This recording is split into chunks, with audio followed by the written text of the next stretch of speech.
Good afternoon and welcome to Football League World TV on a slightly sort of gloomy afternoon in December. My name is Ned Holmes and this is the debate show. Today I'm joined by my Football League World colleague Billy Mulley and Ipswich fan contributor Henry to debate the sacking of Tractor Boys manager Paul Cook. A bit of a shock over the weekend, but how are you doing, Billy? Yeah, doing well, thank you. Yeah, it was, as you say, a departure that caught me by surprise. And how about you, Henry? Yeah, not bad. Same as you, Billy. Really didn't expect it on a Saturday evening, but see where we go now. Absolutely. So Cook was given his marching orders, as you say, on Saturday after a goalless draw with Barrow in the FA Cup. But it was really sort of the shaky start to the season in the league that sort of cost him his job. Before we get started and sort of talking through our debating points today, just a reminder to like this video, subscribe to Football League World TV on YouTube if you haven't already, and of course to get involved via the comments. We want to hear your thoughts and questions.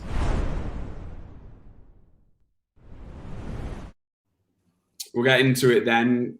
Cook sacked on Saturday with Ipswich sitting 11th in League One, 6 points back from the playoffs. They've won 7, drawn 6, lost 7 of their 20 games in League One this term. That's 27 points. Obviously, missed out on the playoffs last season after Cook's arrival in March. I'll come to you first, Henry. As the Ipswich fan, we've spoken before, and you seem to be, sort of cook in as we were just speaking about. But before we got started today, so you were surprised by the decision, as you say, but do you think it was the right call? Only time will tell. But in terms of where we are at now, where Cook came in, there's very, very little difference in terms of position-wise in the league. In terms of everything else off field, behind the scenes, players in our squad, I think there is quite a large difference. But I think the downfall from him has basically been taken to a replay against Oldham, taken to a replay against Barrow, knocked out of the League Cup by Newport, knocked out of the Papa John's Trophy by Arsenal under-21s or under-23s, whatever it was. And we also lost to West Ham under-23s in that same cup.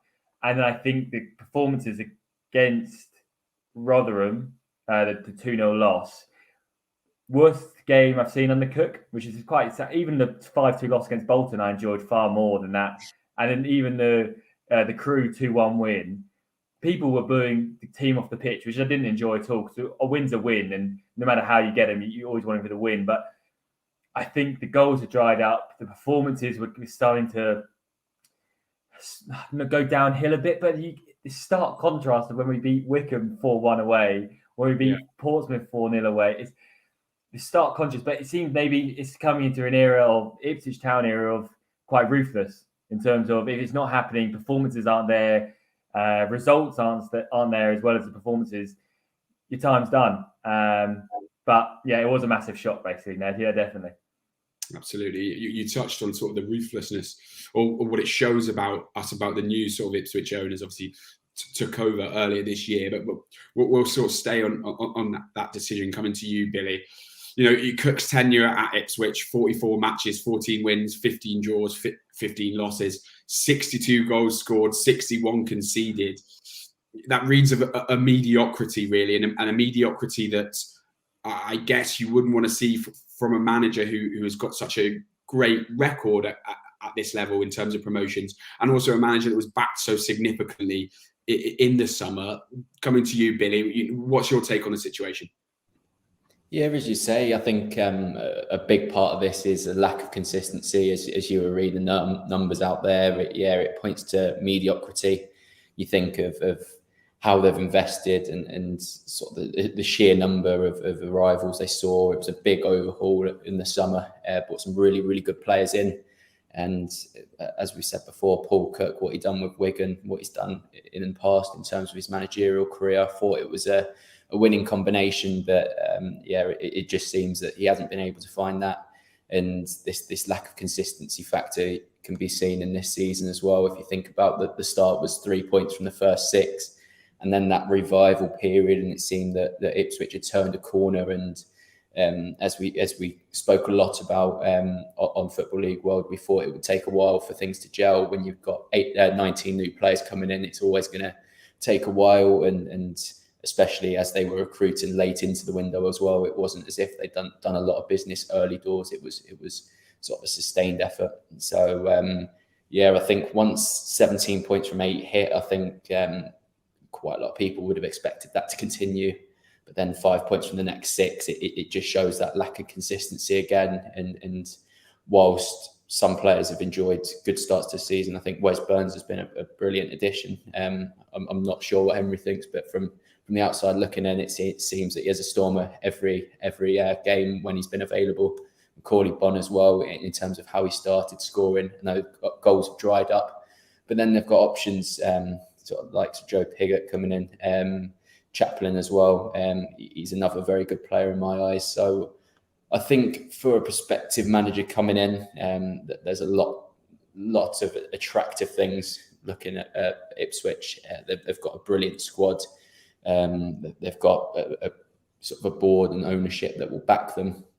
And they're a very, very ambitious club. And I think for that reason that they will be looking at sort of a championship standard manager coming in and sorting it all out, really. Absolutely. Henry, sort of coming back to you then, Billy's touched on it there a bit.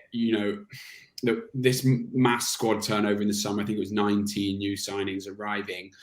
Do you think, in some ways, that it's not necessarily to blame for the sacking of Cook, of course, but it's a key factor in a number of ways, in that, once he's been backed so significantly, the results were always going to have to sort of come quickly to justify that. But equally, the amount of turnover was always going to make it hard to get results quickly. So do you think in some ways, what looked at the time to be an exciting positive for Cook has really been sort of part of the reason that he's found himself out of a job now? Yeah, and I can understand Billy's point around that inconsistency. The only consistency we ever did have was letting two goal leads slip. That seemed the only thing we could keep doing. But yeah, the thing on players and on roles and on positions, there's a couple of points in there, and I think, I don't know if we're going to cover it, but I think one of Cook's major downfalls was not getting his backroom staff in order quick enough, and not having those men behind him or with him on the touchline to sort of implement his plans, implement his philosophy of the game. And sometimes we saw it in games like against Portsmouth away, Wigan away. I keep picking them up again, but they were great performances against people consider one of the best in League One. So you can't knock those type of performances. In terms of players, like you mentioned there, Ned, at some game, what game was it? We were playing 3 centre attacking midfielders, but 2 of them were playing out wide. And by no means is Scott Fraser a wide left player. By no means Selina really a wide right player. Burns, again, absolutely, Billy, has been a real hit. And when he does start, he does seem to make things happen. And especially in League One, his directness really does make an impact. And you've seen Bond's goals dry up since Burns been out. So there's that point. And also we've got, I think, a couple of additions were great to make, but again, squad size and squad depth and role depth, I think actually can cause more of an issue, because you've got to try and keep everyone happy, keep everyone in the right position. And for example, Bond scoring goals has meant Pigott isn't starting, which then means potential rumours going to Wrexham. Yeah. But I think there's a bit more into it rather than just the players. I don't know if we're going to touch on it, so I'll leave it there.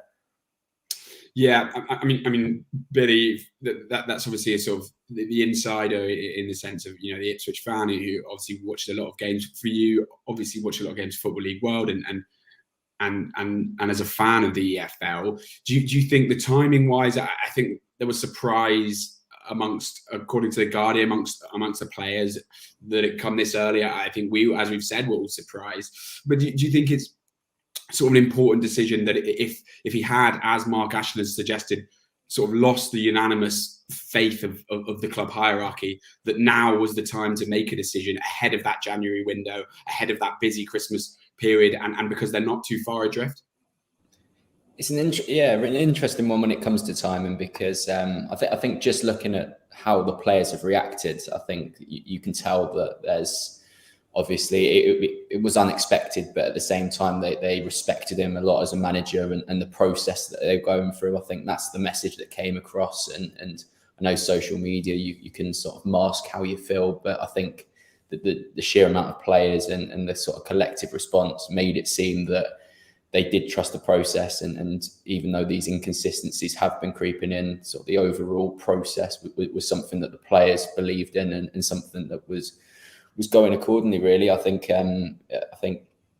Kirk, as we said before, he's been a brilliant manager, not always seen instant success, but at the same time, Ipswich, with everything that's going on at the moment, need to be competing in and around the playoffs, and they're drifting away again. As I said, it was 5 points in the last 6, which isn't good enough, and we're going into a period where it's going to be quite tough. I think looking at the fixtures, the next few games are very, very tough. And when you think of the January transfer window around the corner, this sort of time now gives any prospective manager the time to assess his options and plan accordingly, really, because as we say, there's about a month now until we get into the January transfer window. This process of recruiting the new managers are obviously going to take some time. They might have ideas in their head already, but at the same time, nothing would be done too quickly or too swiftly. It will have to be a thorough process before a manager is picked out. So in one way, I am surprised that he hasn't been given more time. But at the same time, I think we're moving into a period where if you want to recruit a new manager, you're sort of missing the window if you go beyond now. Absolutely, and we'll move on to sort of next steps for Ipswich and potential candidates and stuff in a minute. But Henry, you sort of tiptoed around the topic a little bit there, just to sort of protect the running orders, as it were. But I guess to give you a final chance, if you want to talk through as someone that was, as we've said, a big fan of Paul Cook, but someone that you watch a lot of Ipswich games this year. Where exactly do you think things have gone wrong? What was sort of what has made up the downfall of Paul Cook at Ipswich? Just to really quickly touch on Billy's point in terms of timing, Ipswich have got this initiative, Pack Out Portman Road. So against Sunderland, we've got I think it's about 26,000 tickets sold already. And I think there may be a bit of a toxic atmosphere before, like the Crew game. I don't think people were very happy against Barrow. I don't think people were very happy when we played Arsenal.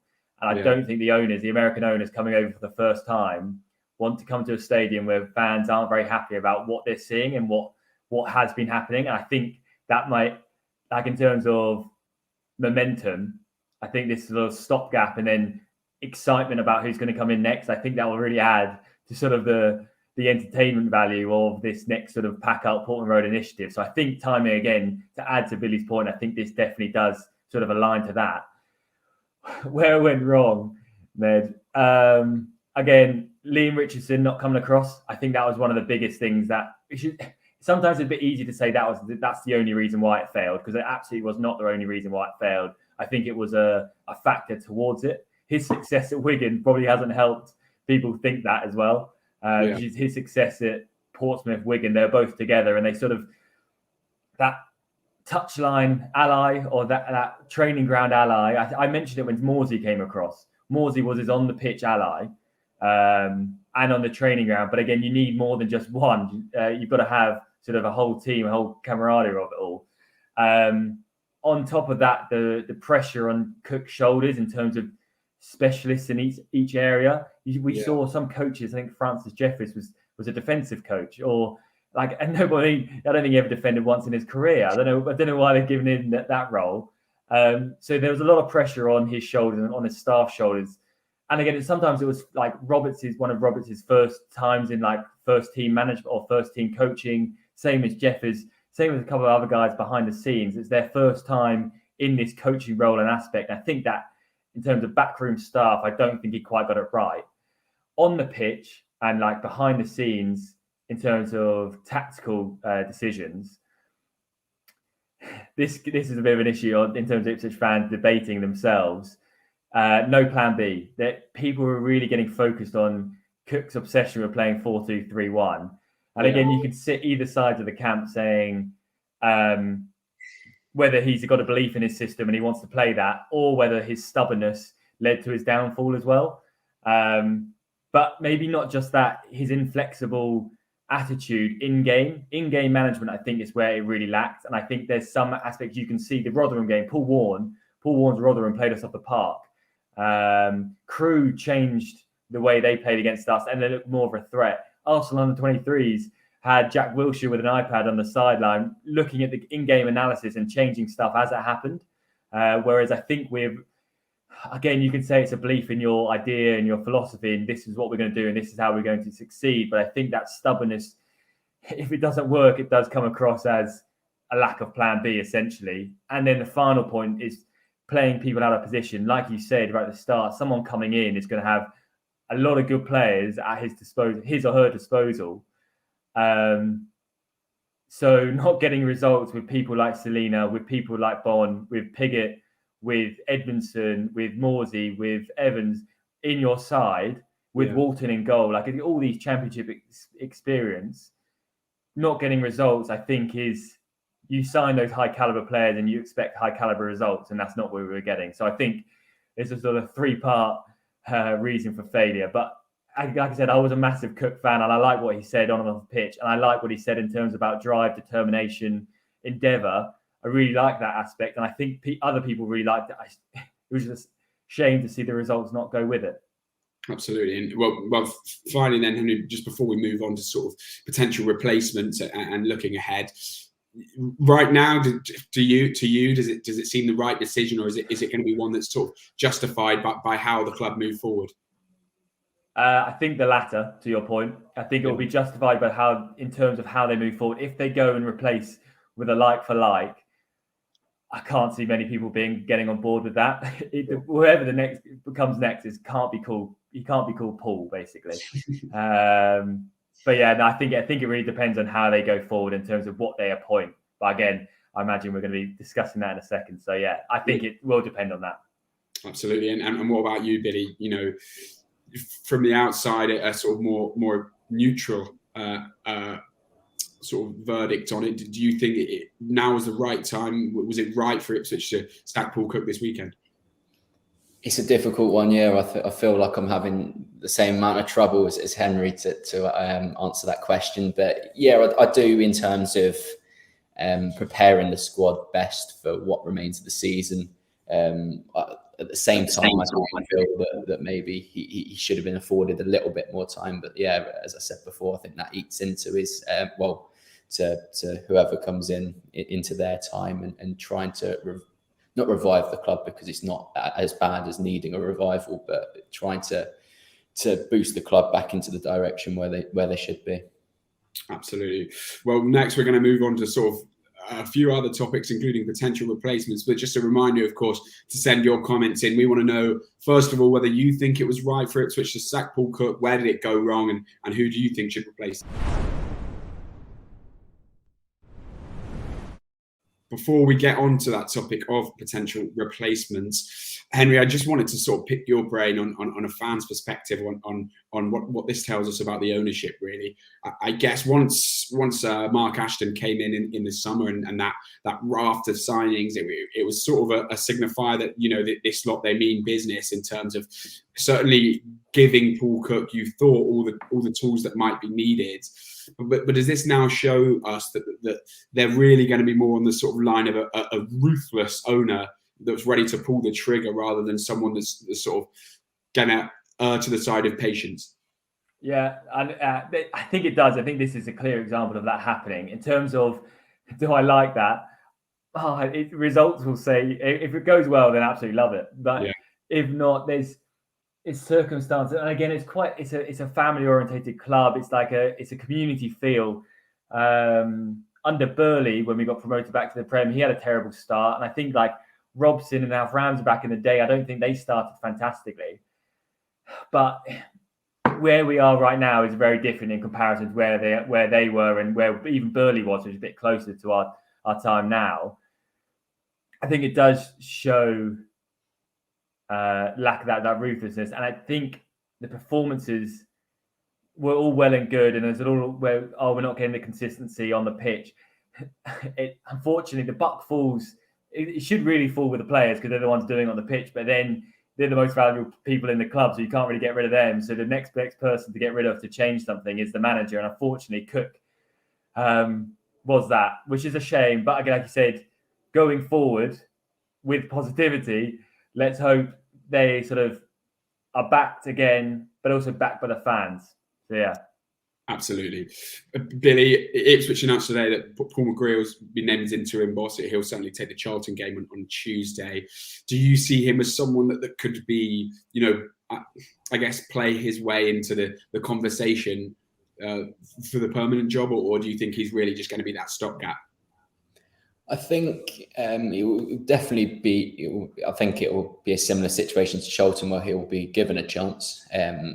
Whether he can see that instant success that Charlton had, it remains to be seen. But if he does start picking up results and players do start responding and there's a clear direction, then yeah, I think he definitely has to be put into consideration. I think with Ipswich, that they are very ambitious, as we've been speaking about the board there and sort of the people that are higher up in the club. They are very, very ambitious, and I think there's more of a stress of getting promotion as a Ipswich fan as opposed to Charlton. So I think for that reason, I think they'll be more inclined to recruit someone straight away to go through this managerial process a lot quicker than perhaps what Charlton have been doing. But at the same time, yeah, if he can see instant success on the pitch in terms of results, in terms of performances, in terms of the general direction, then I think, yeah, he definitely has to be put in contention.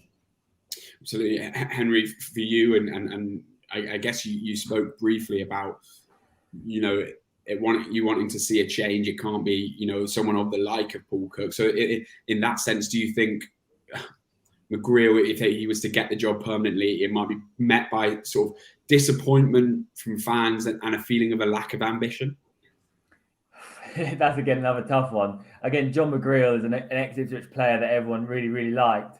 Yeah. And again, I don't know what people's obsession or Ipswich's obsession is to try and get someone close to the club, because I've seen Tony Mowbray's name chucked around a bit, but why the hell would he want to leave Blackburn in fourth in the Championship to become manager side? Don't get me wrong, he does. I think he holds quite close to his heart. But in reality, is that really the case?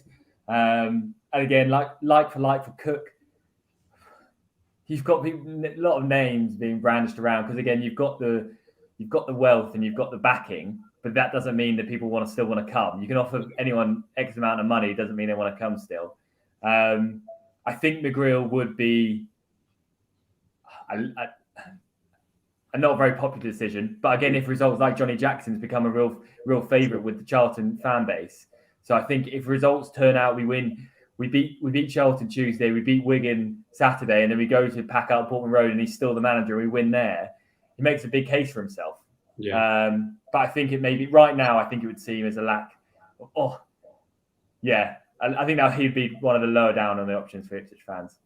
Absolutely. Well, just to rifle through a couple of names then. Neil Harris, Liam Manning, McGreal, Michael Appleton, and Frank Lampard, all among the bookies' favourites. Henry, any of those names jump out to you? Some of them are less sensible, it seems, than sort of others, but any of those sort of jump out to you? Lampard, there's not a chance he is coming to Portman Road.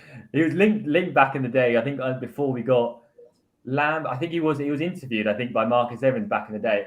But I think if we go down, there's two different paths we can go down. I think we can go for a like with it having a proper manager, someone like a Warnock, short-term solution to try and get us up. Love Warnock, or someone like Appleton that's been chucked around, or we go down the head coach role, which I think is sort of a new progressive way. Data is being used more and more. Liam Manning's MK Dons look fantastic. Caveat that with Russell Martin did sort of start that process. So how much is really Manning's doing? Yeah. Ryan Lowe from Plymouth. Again, we think we can pick and choose any manager we want, but realistically we can't. Why would Lowe want to leave Plymouth? Why would Manning really want to leave MK Dons first, just starting his sort of journey himself? Yeah. Because it's a big shoes to fill and a big role to fill at Portman Road, and lots of expectations like Cook's seen. In terms of those names, honestly, I've seen new names every morning. But I would say I honestly really don't know. Appleton's got the links with Ashton. I think Ashton's got a lot of power at the club at the moment. Yeah. So potentially him, but again, he doesn't really fill me with excitement or enthusiasm. There's a couple of options abroad people have been talking about. Again, we could go down that route. Again, that's quite exciting. Frank Yallop has been mentioned, but another like Ipswich connection we don't need to keep having. I honestly, when Cook came in, I thought Cook would be the first choice, and I sort of understood why. I really can't see a first choice right now in Ashton's eyes or in the board's eyes to see where they want to go, because I think you can take two different directions. Like I said, you can have that short-term managerial turnover like a Warnock, or you've got like a program or like a path, and that's the way we're going to go through with a journey, with a manager, with a style of play. We tried that under Paul Hurst, like a young, exciting manager, and that flopped so hard. And would we really want to go back to that? Then we had the excitement of Roy Keane, like the big marquee manager, another huge flop. And then you see what he said, we've seen a couple of the examples, and neither went that well. The only one that did go on was Big Mick, under the sort of Warnock sort of management style. So again, people would probably hate me to say Warnock, but I don't think Warnock needs another job. He's got his pension; he'll be all right.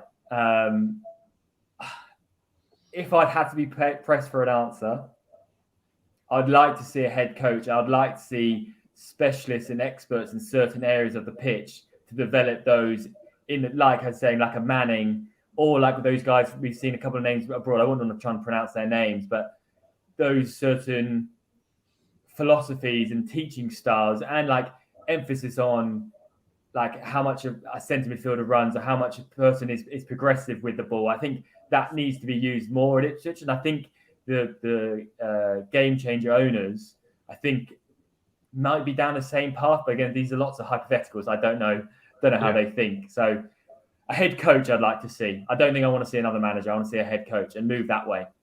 Sure. So you'd like them to sort of look forward, a bit of forward thinking from the club, Billy.